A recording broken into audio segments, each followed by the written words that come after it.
Hi everyone. तो आज हम लोग क्या पढ़ रहे हैं? ऑप्टिक्स, लाइट के बारे में हम लोग डिटेल में देखेंगे। इससे इसका जो थ्योरी था इसे हम लोगों ने पढ़ लिया। अब इसके जो क्वेश्चंस है घटना चक्र से, उसका हम लोग जो है पूरा डिटेल में सॉल्यूशन देखेंगे। और इसके बाद जो आपका रेगुलर वीडियोस आता रहेगा, पूरा घटना चक्र का सॉल्यूशन आएगा, पूरा डिटेल एक्सप्लेनेशन के साथ। थ्योरी भी आएगा, फिजिक्स का हो, केमिस्ट्री का हो या बायो का हो, सभी का आएगा। और आपको सारे एग्जाम में ये हेल्प करेगा। कोई भी आप एग्जाम दीजिए, अभी तो बहुत सारे एग्जाम चल रहे हैं। आपके बिहार के एग्जाम चल रहे हैं, यूपी के एग्जाम चल रहे हैं, सेंट्रल एग्जाम चल रहे हैं, पीसीएस भी आने वाला, यूपी पीसीएस, बीपीएससी। तो वहाँ पे लगभग साइंस का जो भी क्वेश्चन आता है लगभग घटना चक्र से आते ही हैं आपको।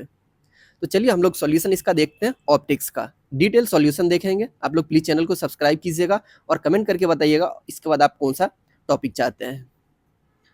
तो सबसे पहला क्वेश्चन क्या, विच of the following radiation has the highest energy पर क्वांटा? एनर्जी सबसे ज्यादा किसका है? तो देखिए एक फॉर्मूला आता है, energy equals to H C upon lambda. H क्या है आपका? प्लैंक कांस्टेंट बोलते हैं, प्लैंक कांस्टेंट। सी क्या है? Speed of light, speed of light. और लेमडा क्या है? वेवलेंथ है, जिसे बोलते हैं तरंग दैर्घ्य। अब क्या होता है, अपने से पूछ रहा है which of the following radiation has the highest energy पर क्वांटा। एनर्जी को बहुत ज्यादा करना है, तो क्या है? ये तो कांस्टेंट है, सी भी कांस्टेंट है, स्पीड ऑफ लाइट। अपने को वेवलेंथ दिया हुआ है, तरंग दैर्घ्य दिया हुआ है, इसको ज्यादा करना है तो ये इनवर्सली प्रोपोर्शनल है। तो इसको क्या करेंगे? कम करेंगे। आंसर क्या हो जाएगा? जिसका वेवलेंथ सबसे कम होगा। तो आंसर क्या है आपका? सबसे कम क्या है? ऑप्शन बी है। फिर अपना क्वेश्चन नंबर सेकंड है, the visible range of solar radiation is. Solar radiation जो होता है उसका विजिबल रेंज, जो कि हमें दिखाई देता है, उसका कितना रेंज होता है आपका? तो 400 से 700 नैनोमीटर के बीच में होगा। या यदि एंगस्ट्रोम में आपसे पूछा जाए तो 4000 से लेके 7000 एंगस्ट्रोम के बीच में आता है। नहीं तो आपको यहाँ पे क्या लिखा रहेगा? 3900 से 6800 तक भी लिखा रहता है, उसमें कंफ्यूज नहीं होना है। आंसर क्या हो जाएगा आपका? ऑप्शन बी आएंगे। फिर अपना क्वेश्चन नंबर थर्ड है, the wavelength extension of visible light is. तो वो कितने के बीच में आएगा विजिबल लाइट का? अभी हम लोगों ने ऊपर में ही देखा 400 से 700 नैनोमीटर। और यदि देखा जाए तो ये क्या बोला था? 390 से 7800 नैनोमीटर के बीच में भी होगा। ये क्या होते हैं? ऑप्शन डी होगा। ये रिजिड नहीं होना है जो कि 400 से 700 नैनोमीटर के बीच में भी हो। देन अपना क्वेश्चन नंबर 4 क्या है, the wavelength of the visible spectrum in the range of. ये क्या हो जाएगा? ऑप्शन बी हो जाएगा। देखिए इसमें फायदा क्या होता है, आप यदि घटना चक्र को करते हैं ना, तो इसमें आपका रिवीजन बहुत अच्छे से हो जाता है। जैसे 400 से 700 नैनोमीटर के बीच में होता है या एंगस्ट्रॉम के बीच में, अभी 4 बार आ गया तो ये आपको हमेशा याद रहेगा, भूलना मुश्किल होता है। इसलिए आप जो होता है घटना चक्र को ज्यादा से ज्यादा सॉल्व कीजिए और सारे एग्जाम में आपको हेल्प करेगा। चाहे बीपीएससी दीजिए, यूपी पीसीएस दीजिए, एमपी पीसीएस दीजिए, साइंस का पोर्शन लगभग ठीक ठाक आता है। सारे कोई भी एग्जाम में 20 से 25 क्वेश्चन आते हैं। या दरोगा का दीजिए, कांस्टेबल का दीजिए, एसएससी का दीजिए, सभी में आते हैं। फिर अपना क्वेश्चन नंबर 5 है, human eye is most sensitive to visible light of the wavelength. अपना आंख जो होता है, ह्यूमन आई कौन से लाइट के लिए, कितने वेवलेंथ तक के लिए ज्यादा सेंसिटिव होता है? देखिए होता क्या है, हम लोग क्या पढ़ते हैं, विजिबल लाइट का रेंज क्या होता है? विजिबल लाइट का रेंज क्या होता है? 4000 से लेके 7000 एंगस्ट्रॉम के बीच में होता है। अब हम लोगों ने क्या पढ़ा था? विबिग्योर आता है, VIBGYOR। इसमें क्या होता है? विबिग्योर में ये कौन सा कलर है? रेड। ये क्या? वायलेट। ये है ग्रीन, येलो, ऑरेंज। जब यदि हम वायलेट से रेड की तरफ जाते हैं तो वेवलेंथ जो होता है, तरंग दैर्घ्य, ये बढ़ता है। और फिर जब वेवलेंथ बढ़ेगा तो फ्रीक्वेंसी क्या हो जाएगा? आवृत्ति घटेगा। अब इसके अनुसार आप यहाँ से एनर्जी निकाल सकते हैं, E=hc/λ होता है। अब यहाँ से आपसे पूछ दिया जाएगा वायलेट और रेड में किसकी एनर्जी ज्यादा होगी। अब यहाँ पे क्या दिया हुआ? जिसकी एनर्जी ज्यादा करना है तो क्या हो जाएगा? जिसकी वेवलेंथ कम होगी। तो वेवलेंथ सबसे कम किसकी है? वायलेट की। तो इसकी एनर्जी सबसे ज्यादा होती है और रेड की एनर्जी सबसे कम होती है। तो अपने से क्या पूछ रहा है, हमारा आंख जो है विजिबल लाइट में कितना वेवलेंथ के लिए ज्यादा सेंसिटिव होता है? तो अपना आंख जो होता है येलो कलर के लिए ज्यादा सेंसिटिव होता है, मोर सेंसिटिव, मोर सेंसिटिव। और इसका वेवलेंथ क्या होता है? लगभग 5000 से लेके 5500 एंगस्ट्रॉम के बीच में होता है। तो आंसर क्या हो जाएगा आपका? ऑप्शन बी हो जाएगा। फिर अपना क्वेश्चन नंबर 6 है, among the colours mentioned below the eye is most sensitive to the colour between. Yellow और ऑरेंज के बीच में ये वाला जो होता है, येलो और ग्रीन के लिए अपना आंख ज़्यादा सेंसिटिव होता है उसमें भी कौन सा, येलो के लिए, तो ग्रीन एंड येलो हो जाएगा, ऑप्शन डी आ जाएगा। और इसका वेवलेंथ पूछ दिया जाएगा कितने से कितने के बीच में होता है, तो लगभग 5000 से लेके, देखिए इसका यदि आपसे पूछ दिया जाएगा तो 5000 से लेके 5500 एंगस्ट्रॉम के बीच में होता है, ये ध्यान रखना है। फिर क्वेश्चन नंबर 7 है, which of the following statement is not correct, इसमें से करेक्ट कौन सा नहीं है। Human ear becomes more sensitive at 1000 hertz, ये सही है। अपना ईयर जो होता है 1000 पे हर्ट्ज पे ज़्यादा सेंसिटिव होता है। हर्ट्ज किसका यूनिट है, आपसे पूछ दिया जाएगा हर्ट्ज किसका यूनिट है, यह आपका फ्रीक्वेंसी का इकाई होता है, फ्रीक्वेंसी का ये इकाई होता है, आवृत्ति का इकाई होता है। Human I becomes more sensitive for red colour, नहीं ये गलत है, क्योंकि अभी हम लोगों ने देखा था human eye is more sensitive to yellow colour, तो ये क्या हो जाएगा, ऑप्शन गलत हो जाएगा। ये दोनों पॉइंट भी बहुत इंपॉर्टेंट है। ये होता क्या है, यदि हम लोग अभी बोल रहे हैं, जैसे मैं आपको बोल रहा हूँ, तो एक आवाज से लेके, जैसे मैंने अभी बोला नाम क्या, नाम और क्या के बीच में कम से कम 1/10 सेकेंड का गैप होना चाहिए, तो ही दूसरा आवाज सुनाई देगा, नहीं तो क्या होगा, वो आपको सुनाई नहीं देता है। ये आपका क्या होता है, सही है। फिर दूसरा क्या, persistence of vision is 1/16 second. Persistence of vision 1/16 second का मीनिंग क्या है, जैसे आप फिल्म देखते हैं, एक जैसे फोटो आया, यहाँ पे हीरो का जो है किसी का भी फोटो आया, ये निकलता है, दूसरा आता है, इस दोनों के बीच में कम से कम 1/16 सेकेंड का गैप होना चाहिए, तो ही ये दोनों हमें एक फ्रेम में दिखाई देता है, नहीं तो नहीं देता है। ये सही है, आंसर क्या हो जाएगा आपका, ऑप्शन बी हो जाएगा। क्वेश्चन नंबर 8 क्या है, the nature of the radiation of light is, light का नेचर कैसा होता है, तो लाइट का नेचर क्या करता है, लाइट दोनों प्रॉपर्टी शो करता है, आपका वेव जैसा भी, वेव और पार्टिकल के जैसा भी शो करता है।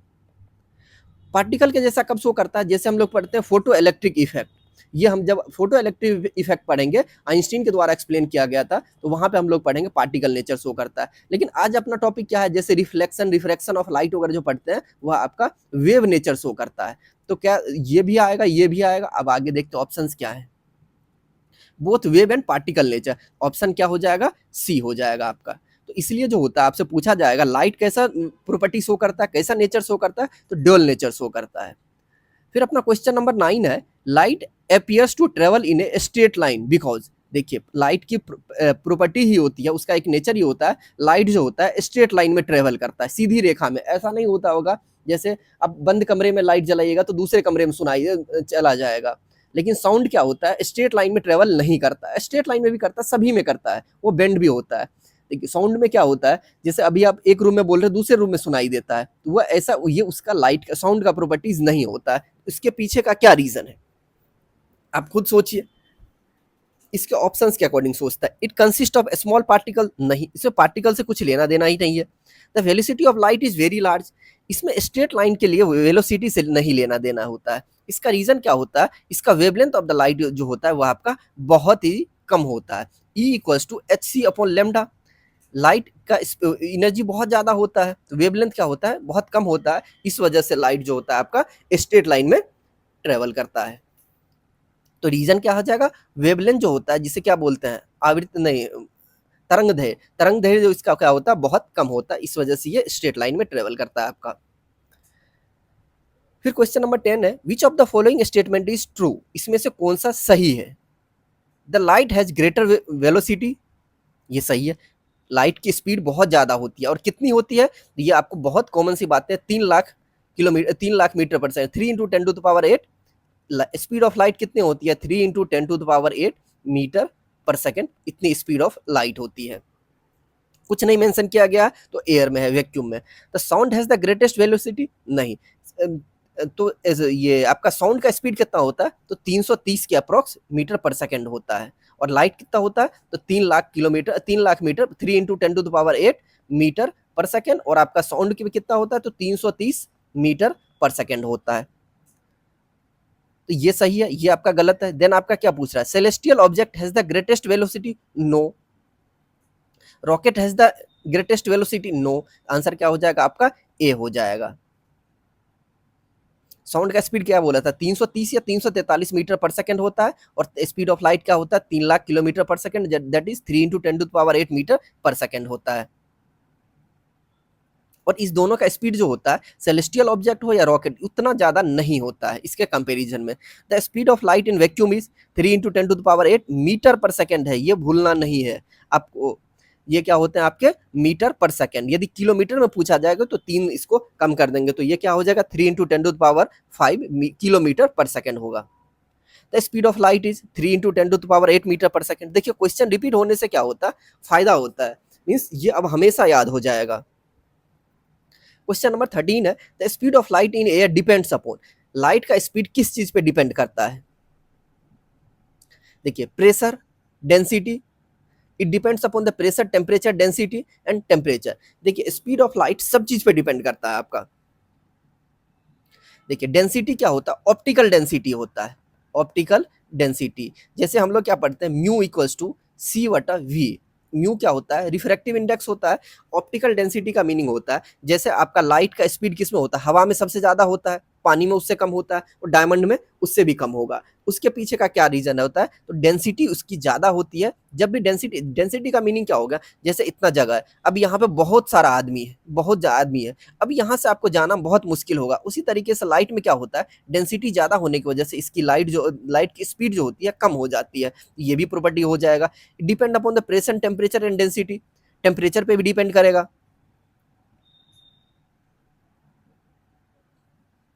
तो आंसर क्या हो जाएगा आपका, सभी आ जाएगा। तो ये सब में आंसर ये आपका क्या आ जाएगा, प्रेशर, टेम्परेचर, डेंसिटी कहा जाए तो ऑप्शन सी होगा। फिर अपना क्वेश्चन नंबर 14 है, velocity of the light is maximum in. Speed, ये आपका लाइट का स्पीड किस में ज्यादा होता है, लाइट का स्पीड किस में ज्यादा होगा, तो वैक्यूम में होगा। ये कितना होगा, तो 3 × 10⁸ होता है। अब हमें क्या पूछा जाएगा, किसी भी मीडियम में लाइट का स्पीड क्या होता है, उसका निकालने का तरीका क्या है आपका, वो तरीका है mu equals to C/V। Mu क्या होता है आपका, रिफ्रैक्टिव इंडेक्स, रिफ्रैक्टिव इंडेक्स बोलते हैं। रिफ्रैक्टिव इंडेक्स डायमंड का कितना होता है, तो 3/2। ये 3 चीज आपको याद रखना है। वैक्यूम में कितना होता है, 1। लाइट का यदि पूछ दिया जाए, डायमंड का रिफ्रैक्टिव इंडेक्स कितना होता है, 3/2। ये पूछा गया क्वेश्चन में, इसलिए बता रहा हूँ। वैक्यूम का 1 होगा, वाटर का 4/3, हाइड्रोजन का पता नहीं है, इससे रिगार्डिंग पूछा भी नहीं जाता है। अब अपने से पूछ रहा है velocity of the light is maximum. अब ये क्या है, स्पीड ऑफ लाइट है, स्पीड ऑफ लाइट, और ये क्या है, वेलोसिटी है। तो velocity v equals to C/μ आ जाएगा। अब देखिए c तो कांस्टेंट है, कितना 3 × 10⁸ सब जगह आएगा। अब यहाँ पे म्यू है, तो वेलोसिटी सब जिसका ज्यादा होगा उसका म्यू कम होगा। म्यू किसका कम है, आपका वैक्यूम में कम है। आंसर क्या हो जाएगा, ऑप्शन सी सबसे ज्यादा पूछ रहा है। स्पीड ऑफ लाइट किस में सबसे ज्यादा होगा, वैक्यूम में। वेलोसिटी कहाँ पे हो जाएगा आपका, वैक्यूम। देन उसके बाद कौन हो जाएगा, जो इसकी वैल्यू कम है, और इसके बाद इस दोनों में कौन वैल्यू कम है, ये होता है लगभग 1.3 और ये होता है आपका 1.5। सबसे कम क्या, देन वाटर, देन आपका क्या आ जाएगा, डायमंड। तो ये आपके होंगे। ये सीक्वेंस को ध्यान में रखना है, ये पूछा गया है। यहाँ पे दिया हुआ है लिस्ट इज डायमंड। फिर क्वेश्चन नंबर 15 है, the speed of light will be minimum while passing through. तो किसमें स्पीड ऑफ लाइट कम होगा, तो v से देखिए v को कम करना है, आपसे पूछा। देखिए यहीं पर अभी हम लोगों ने फॉर्मूला लिखा है, C/V/C/μ। v को कम करना है तो म्यू को ज्यादा करना पड़ेगा। म्यू सबसे ज्यादा इसमें किसका होगा, तो ग्लास का। ग्लास कितना होता है, 3/2 होता है। वैक्यूम का 1 होता है, वाटर का 4/3 होता है, एयर का भी लगभग 1 होता है। तो ये सबसे वेलोसिटी को कम करना है, आपका म्यू को क्या करना पड़ेगा, सबसे ज्यादा किसका है, ग्लास का। तो ऑप्शन ए हो जाएगा। फिर क्वेश्चन नंबर 16 है, the time taken to reach the sunlight up to the surface of the earth is approximately. तो कितना समय लगता है, तो लगभग सूर्य से लेके पृथ्वी तक आने में, सूर्य से जो रेडिएशन आता है अपनी पृथ्वी तक पहुंचने में कितना समय लगता है, आपका 500 सेकंड लगता है।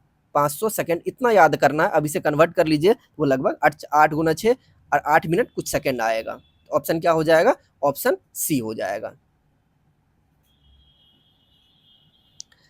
क्वेश्चन नंबर 17 है, light from the sun reach to the earth in about. 8 minute में लगभग आता है। क्वेश्चन नंबर कितना देखा था, 17। फिर क्वेश्चन नंबर 18 है, कहाँ गया, the sunlight from the sun to the earth, ये कितना आ जाएगा, ऑप्शन सी। देखिए ये सब कितने बार पूछा गया, अभी रिसेंट में पूछा गया 19-20 में।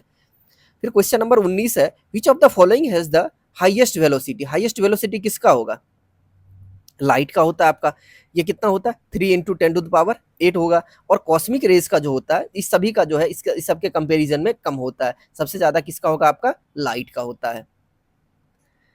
क्वेश्चन नंबर 20 है, which of the following does not change when light travel from one medium to another medium. ये बहुत ही इंपॉर्टेंट क्वेश्चन है और फेवरेट क्वेश्चन है सारे एग्जाम का। ये कह रहा है जैसे एक यहाँ पे है, इधर हवा है, एयर है, इधर पानी है। अब यहाँ से आपका कोई लाइट आएगा, ये लाइट क्या हो जाएगा? बेंड हो जाएगा, जाना चाहिए था सीधा। लेकिन आपको ये जो हवा जो होती है, लाइट जो होती है, एक मीडियम से दूसरे मीडियम आता है, तो क्या नहीं बदलेगा? देखिए बदलेगा। अब सबसे पहला इसका स्पीड जो है इधर हवा में ज्यादा रहेगा और पानी में कम, स्लो हो जाएगा। तो क्या होगा? वेलोसिटी चेंज हो जाएगा। आंसर क्या? विच डज नॉट चेंज, तो वेलोसिटी चेंज हो जाता है, ये कम हो जाएगा। वेवलेंथ भी क्या होता है? वेवलेंथ भी चेंज होता है। आपका फ्रीक्वेंसी एक ऐसा दिया हुआ है, फ्रीक्वेंसी चेंज नहीं होता है। रिफ्रैक्टिव इंडेक्स भी चेंज होता है, हर मटेरियल का अलग अलग होता है। तो जब भी लाइट एक मीडियम से दूसरे मीडियम ट्रेवल करता है, तो एक ऐसी लाइट की प्रॉपर्टी होती है जो कभी चेंज नहीं होती है, वह आपका है फ्रीक्वेंसी। ये ध्यान रखना है, बहुत बार क्वेश्चन आया हुआ है।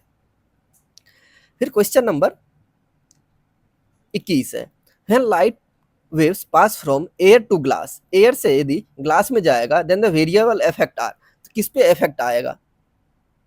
देखिए वेवलेंथ पे, वेवलेंथ बदलेगा, फ्रीक्वेंसी नहीं बदलता, अभी बताया था। Velocity and frequency, velocity change होता है बट फ्रीक्वेंसी चेंज नहीं होता है। वेवलेंथ और फ्रीक्वेंसी चेंज नहीं होता है। वेवलेंथ चेंज होगा और वेलोसिटी चेंज होगा। ये डिपेंड करेगा किस पे? तो मीडियम पे डिपेंड करेगा। तो आंसर क्या हो जाएगा? आपका डी हो जाएगा। क्वेश्चन नंबर 22 है, when light passes from one medium to another medium which of the following does not change। तो इसमें से कौन सा चेंज नहीं होता है? आपका फ्रीक्वेंसी जो होता है, जब भी लाइट एक मीडियम से दूसरे मीडियम ट्रेवल करता है तो फ्रीक्वेंसी चेंज, आवृत्ति जो होता है वो चेंज नहीं होता है। क्वेश्चन नंबर 23 है, when a ray of light travel from denser medium to rare medium. देखिए होता क्या है, हम लोगों ने जो थ्योरी पढ़ा था उसमें होता है इस तरीके से। देखिए एक मीडियम दिया हुआ, लाइट यदि रेयर मीडियम से, एक मिनट, रेयर मीडियम से डेंसर मीडियम में जाता है, तो ये होता क्या है? बेंड्स टू, ये क्या है? आपका नॉर्मल है। एक मीडियम से दूसरे मीडियम जाना चाहिए था इस तरीके से, लेकिन ये होता क्या है? आपका इस तरीके से मुड़ जाता है। जब रेयर मीडियम से डेंसर मीडियम की तरफ होता है, नॉर्मल की तरफ मुड़ जाता है। ये ध्यान रखना है। फिर दूसरा क्या होता है? डेंसर मीडियम से रेयर मीडियम में जाता है तो लाइट इस तरीके से आया, जाना चाहिए था इस तरीके से, लेकिन नॉर्मल से दूर चला जाता है। ये नॉर्मल रहा, नॉर्मल से दूर चला जाता है।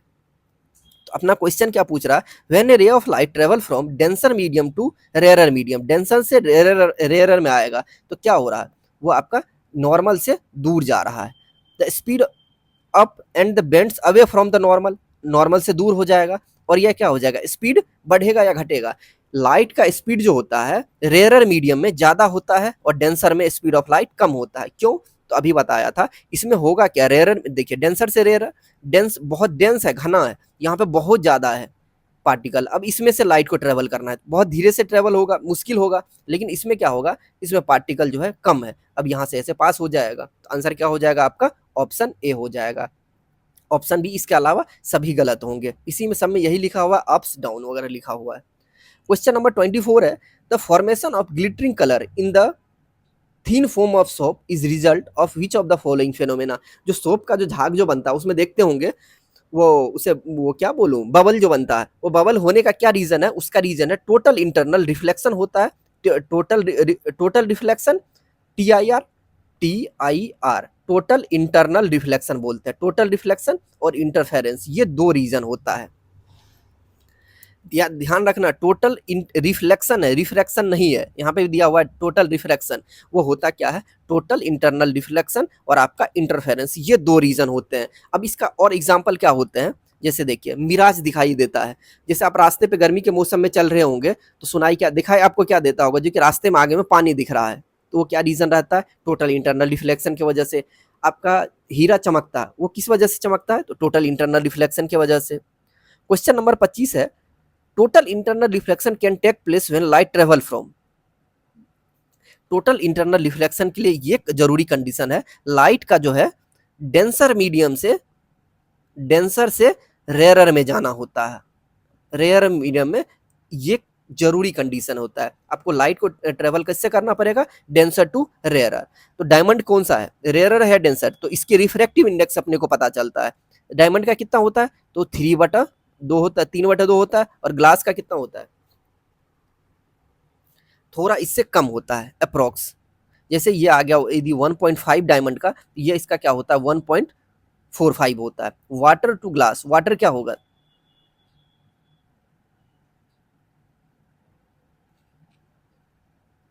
आपका ये वाटर कितना होता है 4/3, ग्लास का कितना होता है 3/2, ये क्या हो गया 1.3 और ये 1.5। तो लाइट को क्या होता है टोटल इंटरनल रिफ्लेक्शन के लिए डेंसर से रेयरर, तो ये क्या हो गया रेयरर हो गया, ये आपका डेंसर हो गया, तो ये नहीं होगा।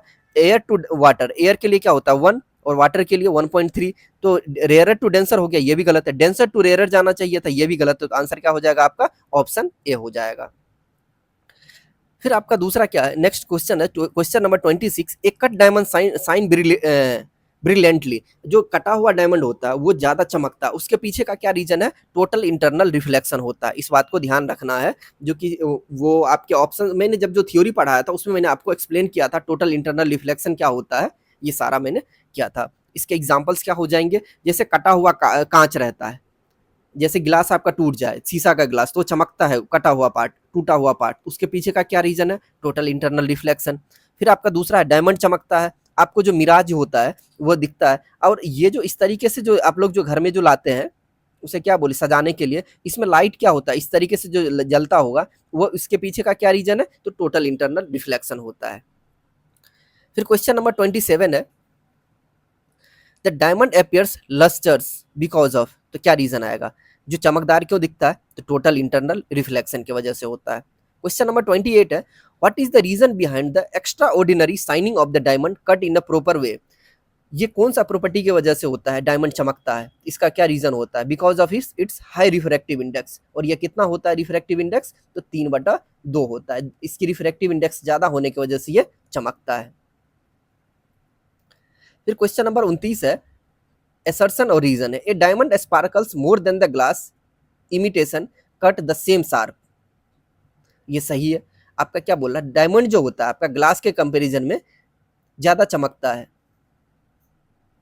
ये सही होता है। रिफ्रैक्टिव इंडेक्स और diamond is less than the glass, नहीं, डायमंड का रिफ्रैक्टिव इंडेक्स ज्यादा होता है ग्लास के तुलना में, क्या हो जाएगा आपका, ये सही है ये गलत है, ऑप्शन सी हो जाएगा। क्वेश्चन नंबर 30 है, optical fibre works on the principle of, तो टीआईआर के बेसिस पे, अभी ये पढ़ा था, अभी बताया था मैंने। ऑप्टिकल फाइबर क्या होता है, इस तरीके से हो गया, अब इसमें जो लाइट जो ट्रेवल करता है उसी को बोलते हैं ऑप्टिकल फाइबर बोलते हैं, जो घर वगैरह में यूज किया जाता है। क्वेश्चन नंबर 31 है, the phenomena used in the optical fibre for the transmission of light energy, total internal reflection की वजह से होता है। Which of the following phenomena used in the optical fibre, total internal reflection. ये सब बहुत अच्छा क्वेश्चन है और पूछा जाता है सारे एग्जाम में। क्वेश्चन नंबर 33 है, in fibre optic communication the signal travel in the form of, तो किसके फॉर्म में ट्रेवल होता है, तो लाइट वेव के फॉर्म में ट्रेवल होता है, रेडियो वेव के फॉर्म में नहीं होगा, माइक्रोवेव के फॉर्म में। माइक्रोवेव तो हम लोग घर में यूज करते हैं खाना बनाने के लिए, रेडियो वेव तो आपको हम लोग रेडियो में यूज करते हैं, और इलेक्ट्रिक वेव अलग होता है। क्वेश्चन नंबर 34 है, fibre optics is based on the principle of total internal reflection, ये एकदम सही है, अभी पढ़ा था हम लोगों ने। सेकंड ऑप्शन क्या है, in an optical fibre communication system power consumption is extremely low.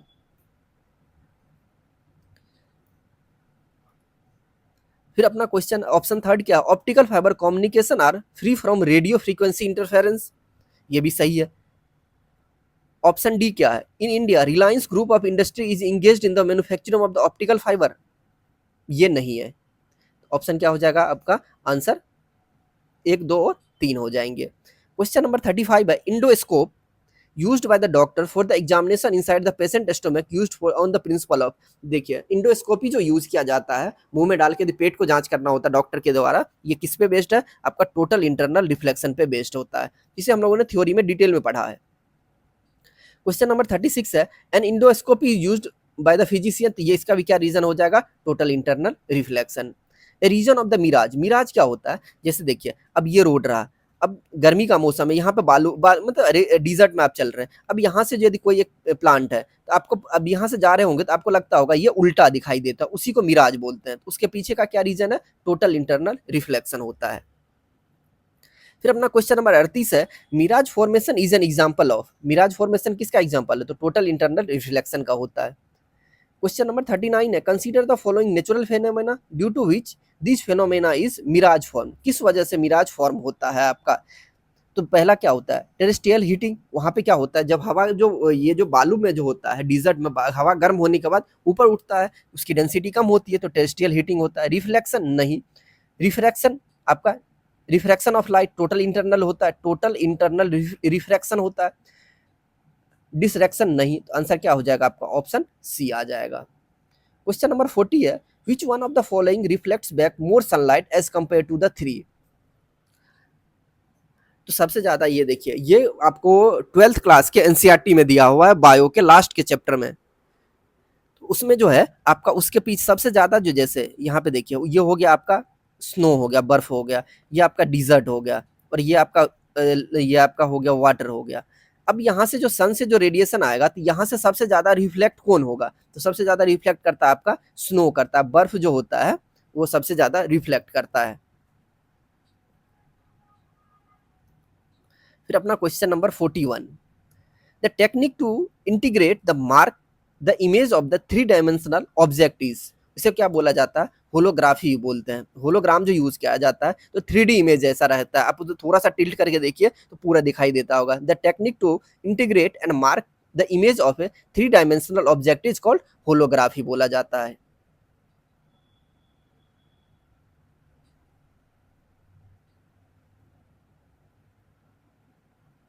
फिर क्वेश्चन नंबर 42 है, which of the following is use to take 3 dimensional picture. तो किसे यूज करते हैं? होलोग्राफी को यूज करते हैं 3D पिक्चर के लिए। क्वेश्चन नंबर 43 है, the generating image on A screen bye focusing on electronic beam on phosphorus coated screen is called. इसे क्या बोला जाता है आपका? इसे बोलते हैं रोस्टर स्कैन बोलते हैं। इसे क्या बोला जाता है आपको? तो रोस्टर स्कैन बोला जाता है। रोस्टर स्कैन का फुल फॉर्म क्या होता है आपका? और ये किसके लिए यूज करते हैं? तो हम लोग कैथोड रे ट्यूब के लिए यूज करते हैं। आपका क्वेश्चन नंबर 44 है, Raman effect deals with the light rays passing through. Raman effect किस पे डील्स करता है आपका? ऑल ट्रांसपेरेंट मीडियम के लिए यूज होता है। क्वेश्चन नंबर 45 है, for reproducing sound a CD audio player used as. CD audio player किसके लिए यूज करते हैं? तो हम लोग यूज करते हैं लेजर बीम के लिए यूज किया जाता है। सीडी का फुल फॉर्म क्या होता है?